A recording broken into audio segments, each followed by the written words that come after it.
Hoje é culto de Santa Ceia, hoje é um domingo, né, que a gente celebra todos os meses, mas é muito bom estarmos juntos na casa do Senhor celebrando a ressurreição de Jesus, aquele que ressuscitou ao terceiro dia. E hoje nós vamos ler sobre algumas situações que acontecem após a ressurreição de Jesus. Jesus tinha sido crucificado, tinha sido colocado aonde? Numa tumba, né? Numa tumba. Jesus tinha sido colocado numa tumba.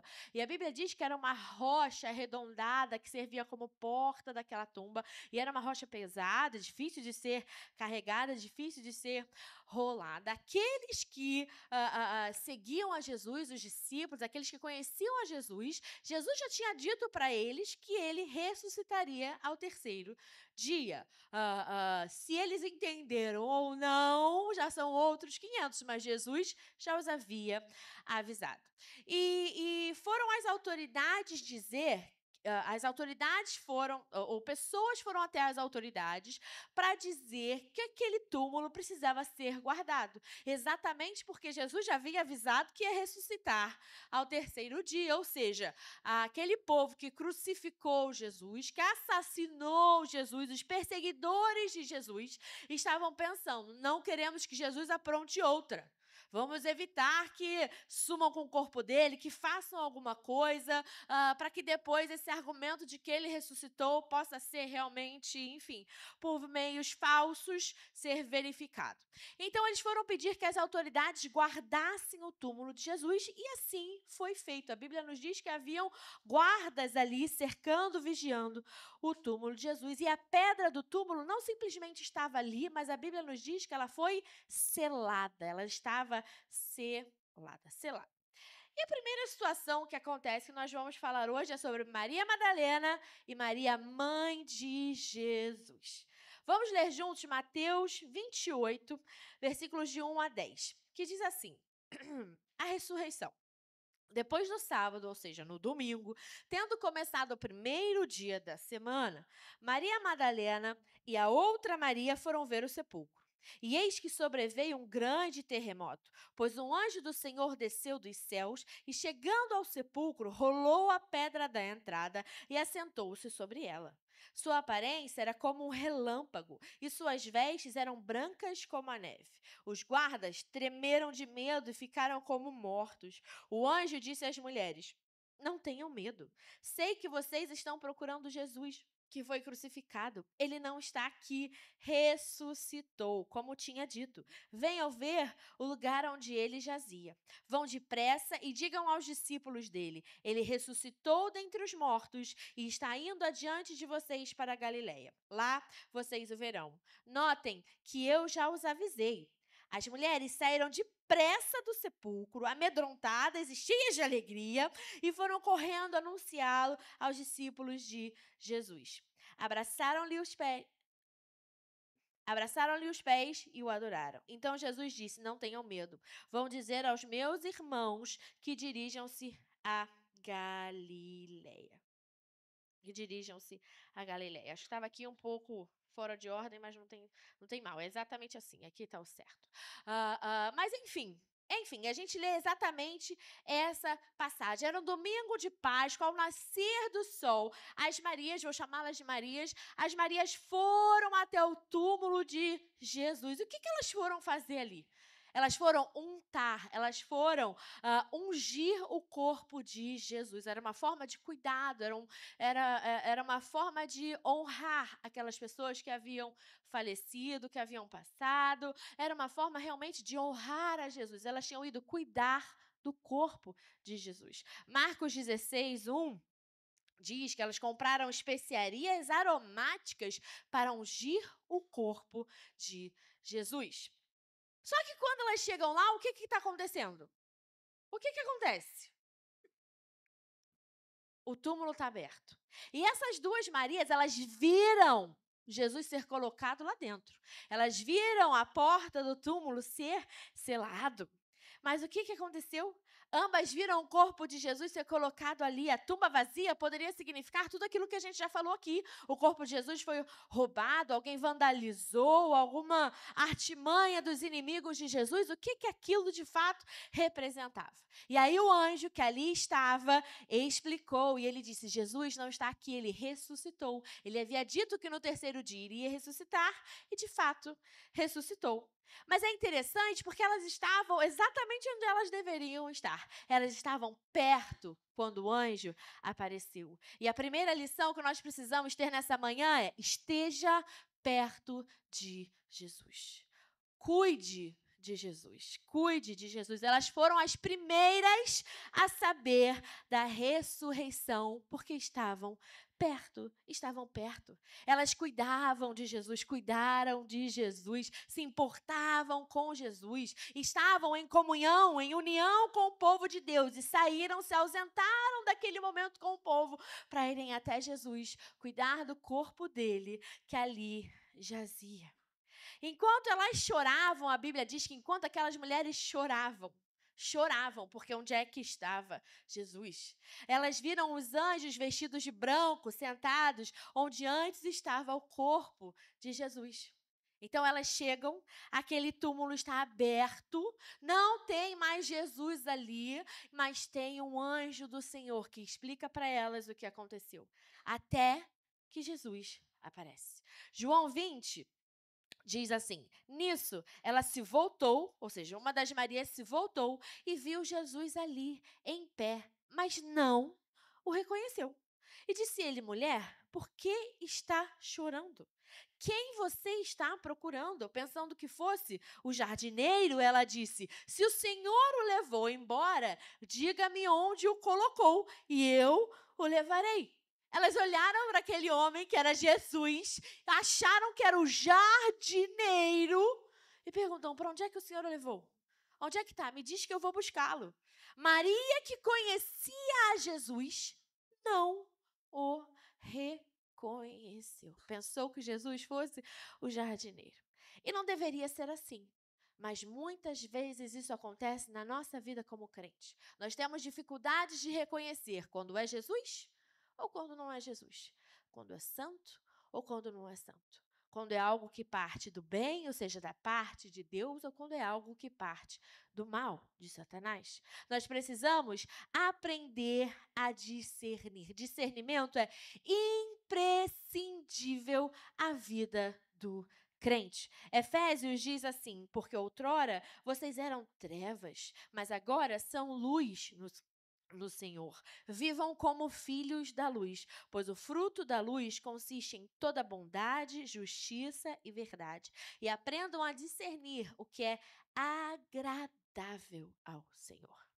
Nós precisamos aprender a discernir não só entre o certo e o errado, mas aquilo que é agradável ao Senhor. Aquilo que agrada ao nosso Deus, aquilo que é aprovado perante o Senhor, aquilo que a gente sabe que vai fazer o nosso Jesus sorrir, aquilo que a gente sabe que vai ser realmente aprovado por Deus. A gente precisa ter conhecimento da palavra de Deus, primeiramente, para conseguir seguir com discernimento. Toda profecia, tem muita gente que muda a vida toda porque recebe uma profecia, me desculpem, mas muitas vezes torta, muitas vezes uma profecia que de Deus às vezes não tem nada, mas por não ter discernimento, por não ter conhecimento da palavra de Deus, acaba achando que aquela vai ser verdade para a vida dela, e muitas vezes não é.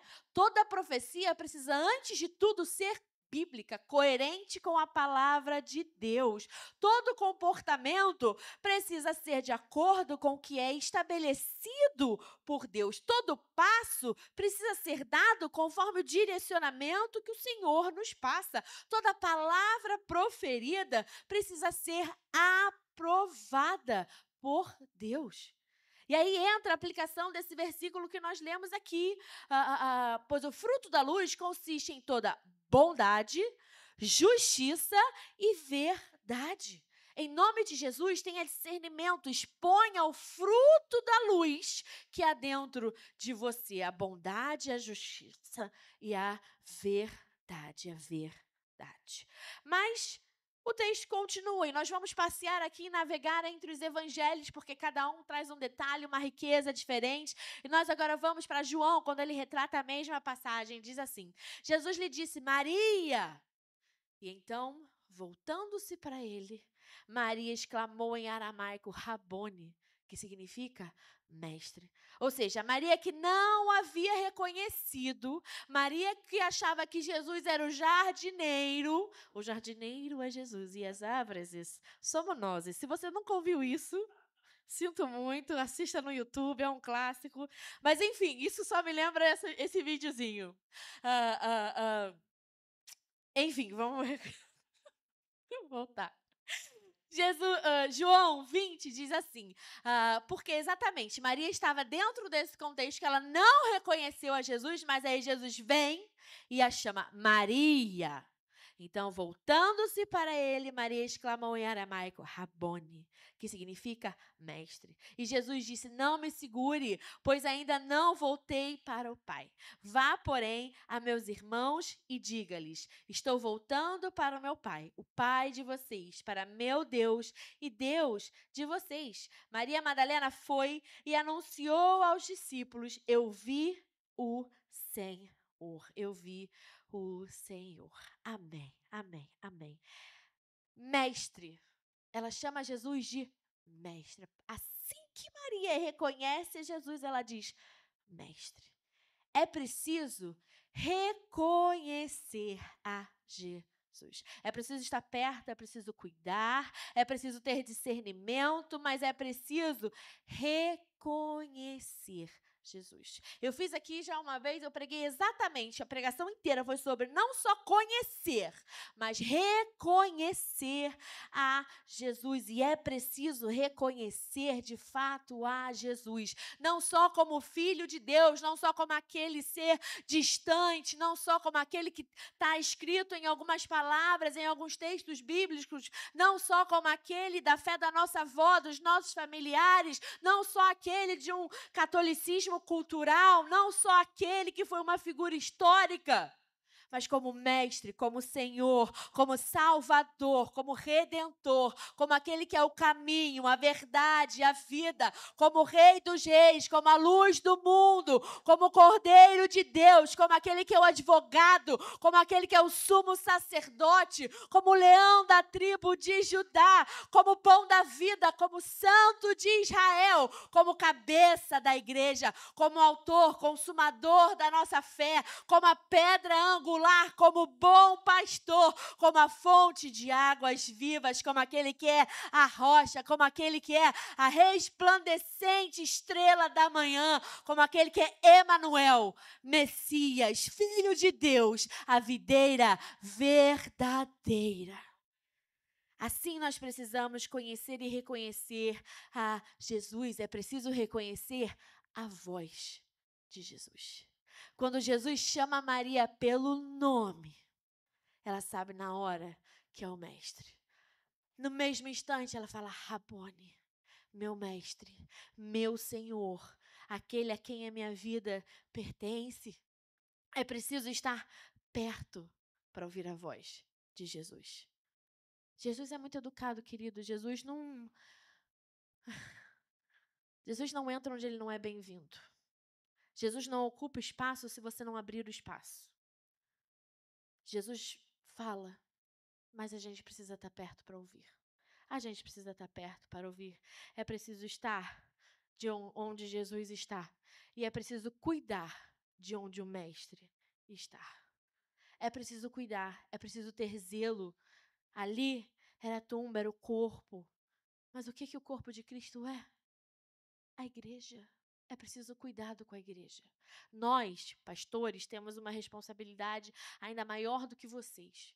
Mas vocês, como crentes, como membros desse corpo, também têm uma responsabilidade muito séria em cuidar do corpo, em cuidar uns dos outros, em zelar pela casa de Deus. É muito lindo no Salmo 69, quando Davi está ali rasgando o seu coração perante o Senhor. Ele fala da sua amargura, da sua dor, dos inimigos que o perseguem, mas ele diz isso aqui para o Senhor. Pois o zelo da tua casa me consome e os insultos daqueles que te insultam caem sobre mim.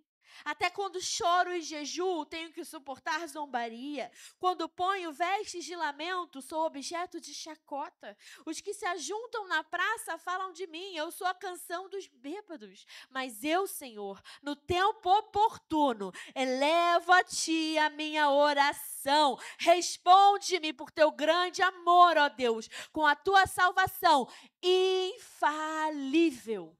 Infalível. Que lindo que Davi escreve, o zelo pela tua casa me consome, me consome.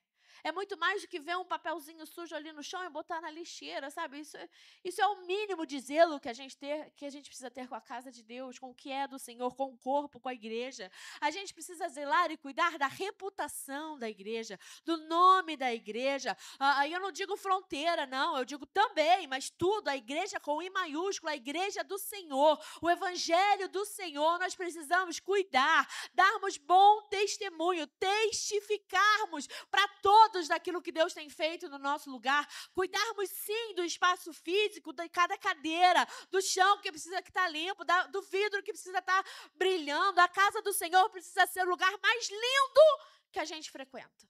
Mais limpo, mais doce, mais cheiroso, mais puro. Cheio da presença de Deus, tratado com esmero, com cuidado, com amor. Isso cabe a todos nós. Não é exclusivo de liderança, de líder de departamento, não. Somos todos nós que precisamos cuidar do corpo. É um chamado para a igreja inteira. Cuidar do nome de Deus. Davi continua: os insultos daqueles que te insultam caem sobre mim. Os insultos do que te insultam caem sobre mim. Ele está dizendo: Deus, quando ofendem o teu nome, estão ofendendo a mim. Porque eu sou teu. E o Senhor é meu. O relacionamento de Davi com Deus é muito interessante. Ele passa por diversos momentos que a gente vai lendo e acompanhando ao longo da Bíblia. Mas ele é chamado de um homem segundo o coração de Deus.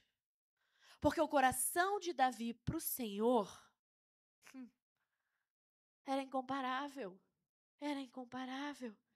Os insultos daqueles que te insultam caem sobre mim. Esse precisa ser o nível de zelo e cuidado que nós precisamos ter com a casa de Deus. Com a casa de Deus. Mas que a gente possa, assim como ele diz, mas eu, Senhor, no tempo certo, no tempo oportuno, elevo. Cadê?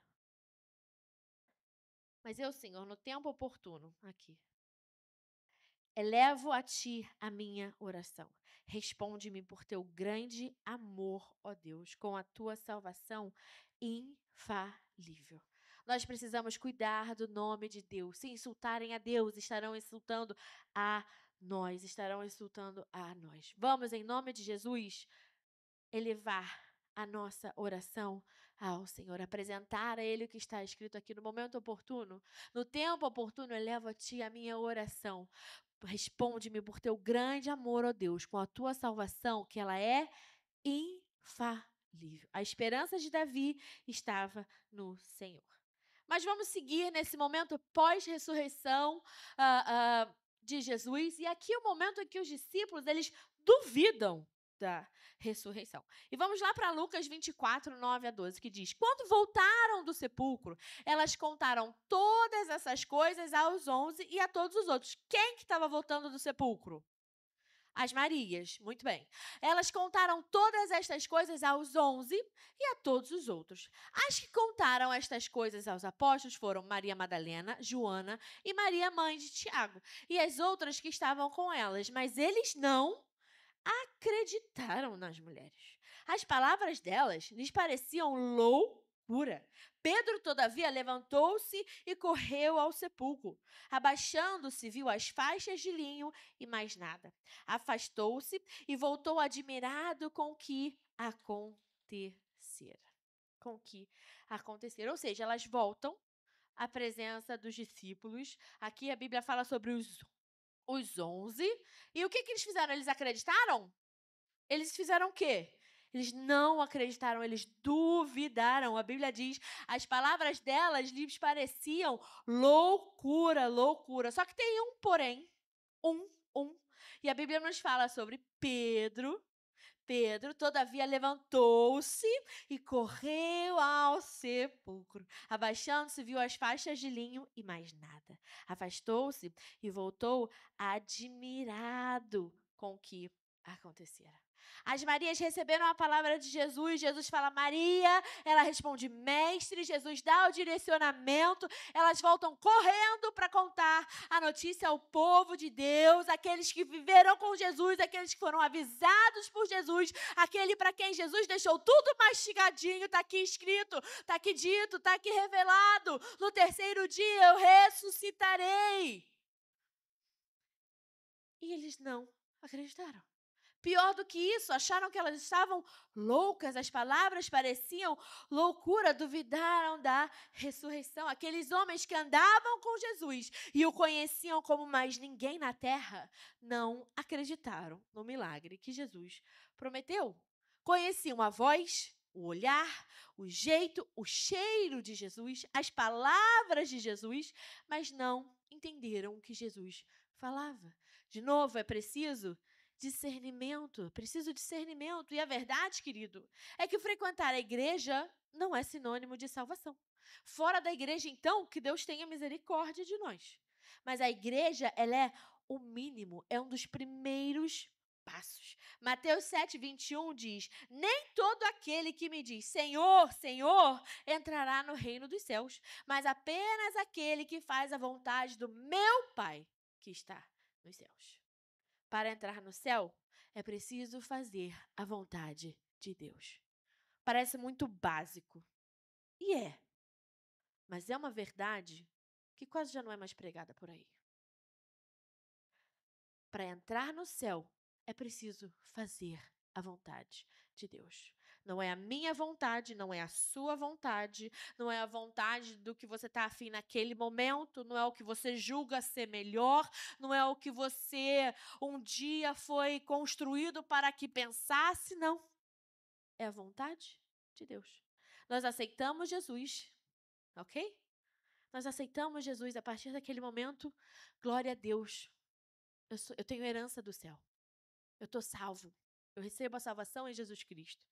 Mas não pense que você se torna santo automaticamente nesse momento. O que eu quero dizer com isso? Ele nos lava, ele nos redime, ele nos purifica de todo pecado, de todo mal. Nós nos tornamos alvos como a neve. Só que se a partir daí eu decido voltar a viver uma vida de pecado, você acha que você vai para o céu? Você acha que um Deus que é justo faz as coisas dessa forma? Um Deus que é justiça? Um Deus, ele é amor, ele é misericordioso, ele é bondoso, Deus é amoroso, Deus cuida, Deus faz coisas que a gente não merece. A graça do Senhor é imerecida, é um favor imerecido. Mas nunca foi por merecimento. O que nós precisamos fazer é viver uma vida santa, uma vida de acordo com a vontade de Deus, uma vida que nos aproxime de Deus, porque entre luz e trevas, elas não se misturam, não existe comunhão. Não tem como chegar no céu sendo treva, não tem como chegar no céu pregando treva, vivendo treva, fazendo treva, não chega no céu. Ser crente, frequentar a igreja, não. Só isso não nos torna perfeitos. Não, só isso não necessariamente nos leva para o céu. Crer em Jesus, estou falando palavras aqui, não usem soltas, é dentro desse contexto. Mas crer em Jesus não nos garante uma vida sem pecado. Eu posso dizer que eu creio em Jesus e voltar a fazer a minha vontade. Eu posso declarar Jesus é o Senhor da minha vida e saio por aquela porta, durmo com quem eu quero, roubo todo mundo. Eu estou dando exemplos absurdos, mas se nós vivermos uma vida de pecado, a gente não vai para o céu. Aquele crente que já conta com a misericórdia do dia seguinte, Não porque está tentando fazer tudo certo, mas porque sabe da graça e da misericórdia, resolve pecar. Todo pecado é intencional, mas resolve pecar com força. Porque sabe da misericórdia e da graça de Deus, esse crente não está fazendo o que é bíblico. Esse crente, me desculpem, de crente não tem nada. Porque quem crê é obediente ao Senhor. Quem crê faz a vontade de Deus. É Jesus que nos redime, é Ele que nos lava, é o sangue de Jesus. Mas a partir daí existe um trabalho de manutenção. Nós precisamos escolher permanecer sem pecado. As minhas escolhas precisam ser santas, as minhas palavras, elas precisam transmitir paz, o meu comportamento precisa ser aprovado pelo Senhor. Como Jesus diz aqui, não basta me chamar Senhor, Senhor. É preciso fazer a vontade de Deus. É preciso fazer a vontade de Deus. Mas apenas aquele que faz a vontade do meu Pai que está nos céus. Para entrar no céu, é preciso fazer a vontade de Deus. Mas a verdade é que, assim como os discípulos, todos nós somos candidatos a duvidar. Não é verdade? Às vezes as coisas acontecem e a gente não acredita. Às vezes a gente recebe uma bênção e a gente não está nem acreditando que a bênção está ali na nossa frente. É ou não é verdade? Se eu nem acredito, parece que a gente nem processa. Às vezes a gente vai tirar férias, aí a gente entra no avião e fala assim, eu não acredito que eu estou no avião. Aí chega no lugar e fala assim, eu não acredito que eu estou vendo esse lugar lindo aqui. Não acredito que eu possa acordar um pouquinho mais tarde, mas nas férias a gente acorda mais cedo do que quando trabalha, porque tem que aproveitar. Não acredito. A gente, às vezes, recebendo a bênção, não acredita. Quanto mais algumas notícias. Fala, Senhor, a gente, às vezes, acredita no milagre de todo mundo, menos no nosso. Nós conhecemos a Bíblia, temos o conhecimento pelo conhecimento, mas não aplicamos a Bíblia na nossa vida.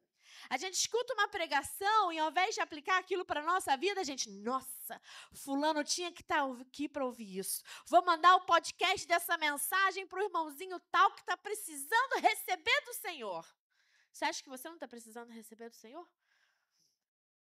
Presta pouca atenção nos próprios erros. Nós precisamos ser santos. Nós precisamos ser santos. E os discípulos que ouviam Jesus estavam ali, eles aprenderam tanto do Senhor, que em Atos, a igreja primitiva ela é fundamentada em algo que a própria Bíblia chama de doutrina dos apóstolos. Porque são eles que foram diretamente ensinados por Jesus e eles que têm ali a fonte mais pura de ensinamento. Claro que inspirados pelo Espírito Santo, mas aprenderam diretamente com Jesus. Então, esses homens que conheciam a palavra de Deus, conheciam a Jesus, ouviram Jesus, Jesus conversava com eles e com certeza não pense que Jesus só falava o que está escrito aqui. Porque ele convivia com esses homens 24 horas. O que está aqui é o que a gente precisa saber. Mas Jesus com certeza chegou para Pedro e falou coisas que Pedro precisava saber. Com certeza virou para João e falou, João, senta aqui e vamos conversar. O gabinete, Jesus começou o gabinete. O primeiro gabinete foi com Jesus. Imagine só. Não está contido somente nisso aqui. Jesus falou e falou muito, eu tenho certeza. Ele ensinou e ensinou muito. Esses homens conheciam a Jesus, tinham intimidade com Jesus. E ao Jesus cumprir o que prometeu, eles não acreditaram. Não acreditaram. Nós precisamos ter muito cuidado em como nós alimentamos a nossa fé. Naquilo que a gente crê ou deixa de crer. Que a nossa fé seja realmente construída na rocha. Porque a gente acha, às vezes, que por ser crente, as nossas opiniões são mais importantes. Mas a verdade é que, mesmo crente, as nossas opiniões podem estar erradas. O nosso comportamento pode estar errado, sim. Às vezes nós estamos distorcendo passagens bíblicas, ignorando outras. A gente precisa ter muito cuidado. Colossenses 2,8 diz, tenham cuidado para que ninguém os escravize a filosofias vãs e enganosas, que se fundamentam nas tradições humanas e nos princípios elementares deste mundo, e não em Cristo. Deus, o Senhor, Rabone, Ele não está preocupado com cultura, com status, com estereótipos, com o que é politicamente correto. Não está nem aí. É muito bom ter conhecimento. Esses dias a gente estava falando muito sobre isso. Como é bom a gente ter conhecimento. Eu amo geografia, eu amo história, eu amo psicologia, até um bocado de geopolítica eu gosto, por mais que não seja grande entendedor. É tão bom você ter esse conhecimento, mas melhor ainda, é você ter um entendimento e discernimento de que quanto mais eu aprendo, mas tudo aquilo que é cientificamente comprovado aponta para Cristo. Mais da história aponta para Cristo, do que passou e do que virá. Quanto mais conhecimento a gente tem, e eu não estou falando só de conhecimento bíblico, eu estou falando do conhecimento mundano, do conhecimento da filosofia, da história, de tudo. Você vê o quanto esse mundo é vazio, o quanto esse mundo precisa de Deus e o quanto tudo está sendo preparado para o retorno de Jesus. Historicamente, o que é comprovado comprova a Bíblia. Cientificamente, o que é comprovado, comprova a Bíblia. Não estou falando de teorias, eu não estou falando de homens que se levantam e falam 2 mais 2 igual a 6. Não, 2 mais 2 é igual a 4. Tudo que é 2 mais 2 é igual a 4, confirma a Bíblia. Confirma a Bíblia. E isso torna o Evangelho inegável. O Evangelho, ele é inegável. Uma pessoa pode até dizer, eu não quero, eu não acredito, eu não quero para mim. E que Deus te abençoe. Que Deus tenha misericórdia da sua vida. Porque você está abrindo mão da eternidade. Você está abrindo mão de salvação. O autor X pode escrever o que ele quiser. O homem pode pensar o que ele quiser. O Evangelho é inegável, inegável. A única verdade absoluta é Jesus. Ele se chama Eu Sou o Caminho, a Verdade, a Vida. Ele é verdade absoluta. E a verdade é que ser crente é constantemente aprender com Cristo. Conhecimento, a fonte de todo conhecimento é Cristo, é o Senhor, é o Mestre, é o Rabone. É Ele. É preciso rever as nossas limitações, os nossos comportamentos. Mas é importante a gente entender que na nossa vida, na nossa caminhada com Deus, é constantemente deixar o velho homem morrer e dar espaço para fortalecer o novo homem. O novo homem precisa ser fortalecido. Nós precisamos rever as nossas limitações, os nossos comportamentos, porque muita gente fala, pastor, eu não consigo. Pastor, não é para mim. Eu fui assim a vida toda, já tentei, não dá, não mudo. Ou então aquelas pessoas, não admito que façam isso. Se você está cansado, quem dá novo ânimo é Deus. Se você está sobrecarregado, é Deus que dá novas forças. Se você está deprimido, está triste, está chateado, se são seus filhos, se está dentro da sua casa, ore, porque a alegria no Senhor é a nossa força. Está sozinho, está solitário, Deus é amor, Jesus é amigo. Precisa de paciência? Deus dá. Deus dá, Ele diz, me peçam, eu dou, assim como Ele fala com relação à sabedoria, quer ser sábio, me pede, eu dou. Ele dá, é dado. Precisa de amor, Ele é a fonte inesgotável de amor. Tem muita angústia no seu coração, tem muita amargura no seu coração, Ele é aquele que arranca do nosso coração a raiz da amargura. Ele é quem cura no profundo da nossa alma. O que nós precisamos fazer é ponham em prática tudo o que vocês aprenderam, receberam e ouviram e viram de mim. E o Deus da paz estará com vocês. Ponham em prática. Ponham em prática. É muito simples, o evangelho é muito claro, só não entende quem não quer. Mas vamos lá, eu preciso seguir. Recapitulando, as Marias vão até o túmulo, Jesus já não estava mais lá, Jesus já havia ressuscitado, o anjo então explica, Jesus ressuscitou, Jesus aparece para elas, até que Maria não entende, achava que ele era o jardineiro é Jesus, e de fato era Jesus, e ele diz, Maria, quando ele chama pelo nome, ela responde e diz, Rabone, tu és o mestre, e ele manda com que elas voltem, falem para os discípulos, elas chegam até os discípulos acreditam? Não, os discípulos duvidam de que Jesus ressuscitou. Pedro é o único que sai correndo e vai até o túmulo para verificar. E lá ele vê os linhos, o linho que abraçava a Jesus. Mas vamos seguir. Ao cair da tarde, daquele primeiro dia da semana, ou seja, elas chegaram lá ao nascer do sol. Agora nós já estamos ao cair da tarde daquele primeiro dia da semana, estando discípulos reunidos a portas trancadas. Por medo dos judeus, Jesus entrou. Pôs-se no meio deles e disse, paz seja com vocês. Tendo dito isso, mostrou-lhe as mãos e o lado. Os discípulos alegraram-se quando viram ao Senhor. Então aqui Jesus aparece aos discípulos pela primeira vez. É lindo, porque a Bíblia faz questão de dizer que as portas estavam como? Trancadas. E por medo dos judeus. E ainda assim Jesus entrou. Com as portas trancadas, Jesus entrou. Mas enfim, vamos dar continuidade.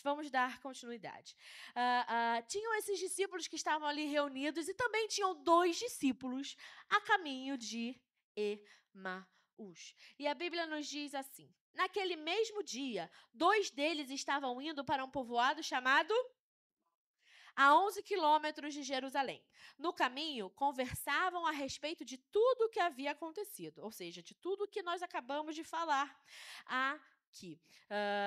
Enquanto conversavam e discutiam, o próprio Jesus se aproximou e começou a caminhar com eles. Mas os olhos deles foram impedidos de reconhecê-lo. Ele lhes perguntou sobre o que vocês estão discutindo enquanto caminham. Eles pararam com os rostos entristecidos. E eles respondem, ele era um profeta, poderoso em palavras e em obras diante de Deus e de todo o povo. Os chefes dos sacerdotes e as nossas autoridades o entregaram para ser condenado à morte e o crucificaram. E nós esperávamos que era ele que ia trazer a redenção de Israel. E hoje é o 3º dia desde que tudo isso aconteceu. Algumas das mulheres entre nós nos deram um susto hoje. Foram de manhã bem cedo ao sepulcro e não acharam o corpo dele.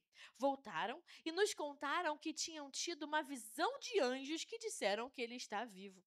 Alguns dos nossos companheiros foram ao sepulcro e encontraram tudo exatamente como as mulheres tinham dito, mas não o viram.